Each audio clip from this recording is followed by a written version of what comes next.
Okay, in this video we are going to be describing different relationships about the location of values within a distribution. So the first thing we're going to get into here are what are called percentiles. So let's get that word on the board here. Percentile, P-E-R-C-E-N-T-I-L-E. Okay, so basically what this is like, okay, so here's the whole range of numbers, right? My values. My minimum is here, my maximum is here, and I scored here. Okay, so there's my point, X, right? So what I want to know is like what percent of the scores are below mine, right? So let's say 68% of the people had a score below mine on either like this test or whatever, right? So this would say that my score, my X value, is above the 68th percentile. So this tells me where I am relative to other people in the reality. So the way you get to a percentile is you figure out what percentage of the scores are scores below the one that you're looking at, or your score. This means that you can never be above the 100th percentile, right? Because you cannot be above 100% of the scores because, well, then, you wouldn't have a score, right? So the highest percentile you can have would be the 99th percentile. And percentiles are always given in whole numbers, right? So they're actual, whole percentages. So that's how we deal with percentiles. All right, the next thing that kind of comes up here, let me clear this all out, make that go away. Let me pause and clear the screen. The thing that we see here is this thing that we're going to call a cumulative frequency graph, right? So let's go cumulative frequency graph. All right, so what's going on with this? All right, so let's say we took a test, right?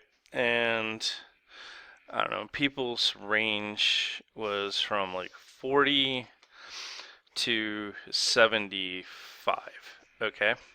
So this is the range of people of scores that were on this test. So let's kind of make some marks here. 45, 50, 55, 60, 65, 70, 75, right? And what's happening here when you make a cumulative graph is we start off at like 0. So I'm going to like extend this down here to like 35. Because our range is to 40, nobody got 35, right? So this is like my percentage here. Because this is, it should be cumulative, I missed this word, relative frequency, right? Because this is a relative frequency. So these are percents over here. All right, so 0% of the people got 35. So that's where they're down there. And then what we're going to do is by the time we get to 75, so 100% of the people had a 75 or lower. So that dot's going to go up there. Now, some people got a 40, so they're like here somewhere. Okay, now, sorry. Ooh, I shouldn't have started that at 40. Nobody got a 40 either. These scores started at 45. So the 45, some people got a 45. So what we say is like this from here to here is the total, this value at the 45 is the total number of people that got a 45 or below. Okay. Now, when I go to the 50, this is like the total number of people who got a 50 or below. So it's always going upward because this is the total number of people that got from here or less. The 55 is the total number of people that got 55 or below. The 60 is going to be the total number of people that got 60 or below. At the 65, this is the total number of people that got 65 or below. This is going to be the total number of people that got 70 or below. And so as you're seeing, it's going to start at 0, right? And it's going to keep creeping up until we get to 100% of the people. So this doesn't say that at 50, this percentage of the people got a score of 50. Like, let's say that this is at, like, I don't know, 45%, right? It doesn't say that 45% of the people got a 50. It's saying that 45% of the people got a 50 or below, right? So this is like way up here, probably like 95% of the people got a 70 or below. And then we know, because the highest score was a 75, 100% of the people got a 75 or below. And then what we do is kind of give some shape to this by connecting these dots, right? And this gives me a cumulative relative frequency graph. So this thing is going to grow over time, and it gives me a sense of how fast am I growing from one value to another. Okay, so another way that we talk about relative position, and this is kind of like a common one, is using what we call a z-score. And a z-score is the number of standard deviations from the mean. And it can be plus or minus. So if you are above the mean, you're going to get a positive z-score. If you're below the mean, you get a negative z-score. So this is like a measure of weirdness, okay? The higher your z-score, the more weird you are to the positive side. The lower your z-score, the more weird you are to the negative side. So let's say we did an IQ test, right? IQ generally has a mean in our population of 100 with a standard deviation of 15, okay? And let's say you knew that your IQ was 185, right? So we want to know, what is your z-score? Okay, so you're going to have a positive z-score because you're above the mean, right? So we're going to try to calculate how many of those standard deviations are you above the mean. Now, the formula that we use here is z is your value minus the mean over the standard deviation for the distribution. So in our example here, your value is 185 minus the mean, which is 100, divided by the standard deviation, which is 15. All right, 185 divided by 100 is 85, divided by 15. All right, so let's take a minute, try to figure that one out. All right, so if you do that, where is my pencil? Oh, there we go.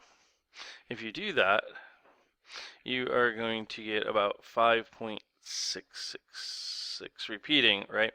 Which means you are like 5.6 standard deviations above the mean, which means like you're like super genius, because like you're way large above the mean. Like normal or expected values are within 2 standard deviations of the mean. So this is like super genius, wicked smart kind of person. So like IQ of 185 is like huge. Like it's like almost like beyond Albert Einstein type IQ. So this gives me an idea of like your relative position. Okay, so z-score is value minus mean over standard deviation. It's how many standard deviations are you from the mean. All right, so the next question is about adding and subtracting a constant from a data set. So we're going to call that constant A. So here's the idea. You have a whole list of data, and you take every single number in that data set and you add a number to it. All right, so what ends up happening is it's actually pretty simple. You're here, right? So here's like the shape of your data, right? And if I add an A to every, single number in that data set, all that's going to do is it's going to shift the entire data set over by A units.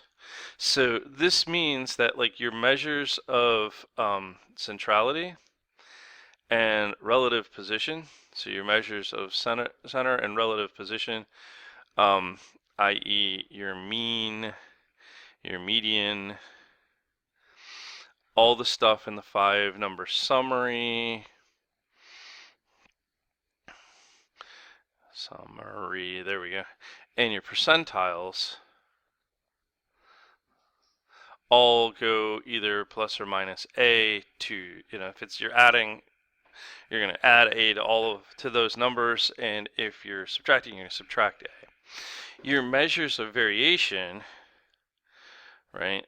So things like your range, your IQR, your standard deviation do not change. And if you look at the graph, the shape of the data doesn't change. Like if it was symmetric, it's going to stay symmetric. If it was,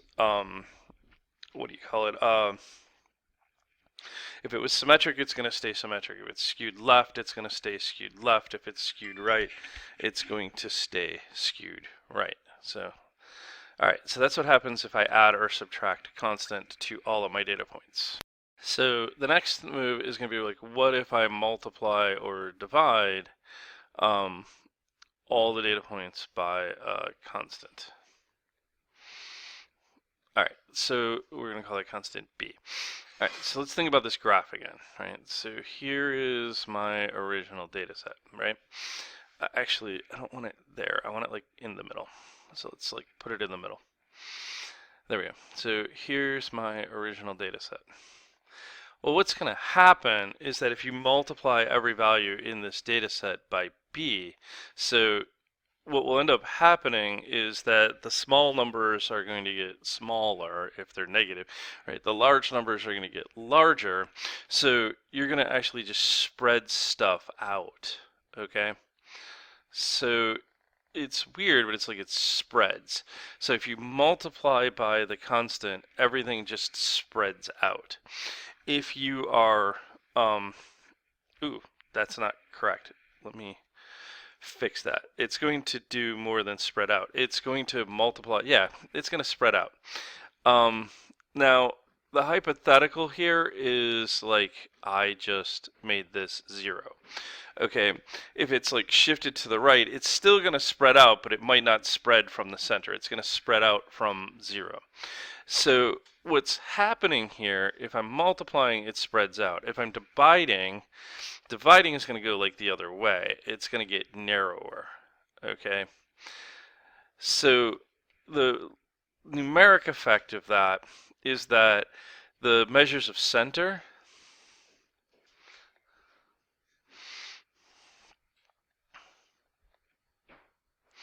right?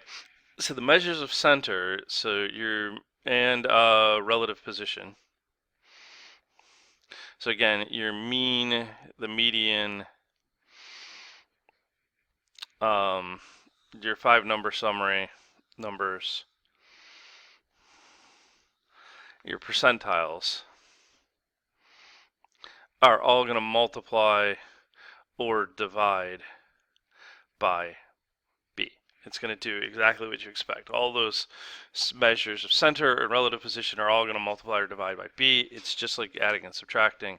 But now your variation measures, right? So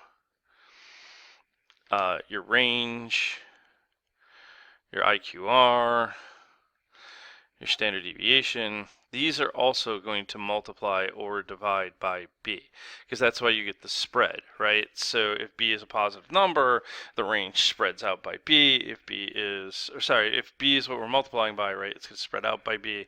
If we're dividing by b, it's going to narrow by b. The assumption here is that we're dealing with a positive number. Now, this means that like it's going to shift. Now, I got rid of the shift in my drawing by putting the center at 0, but these are going to shift according to that b.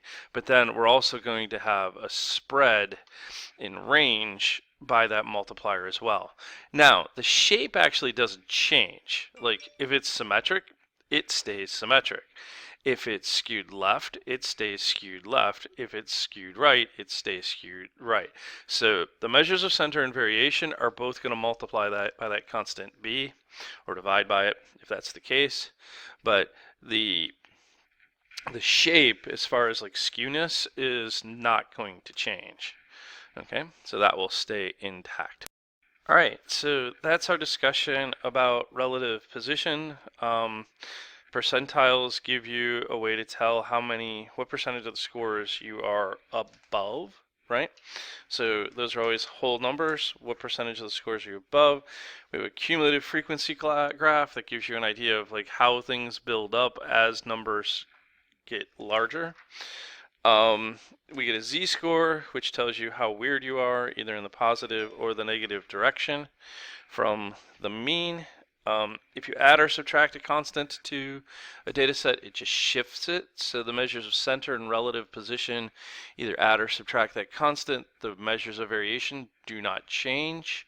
If you are multiplying or dividing a data set by a constant, it's going to both shift and spread out the data. So the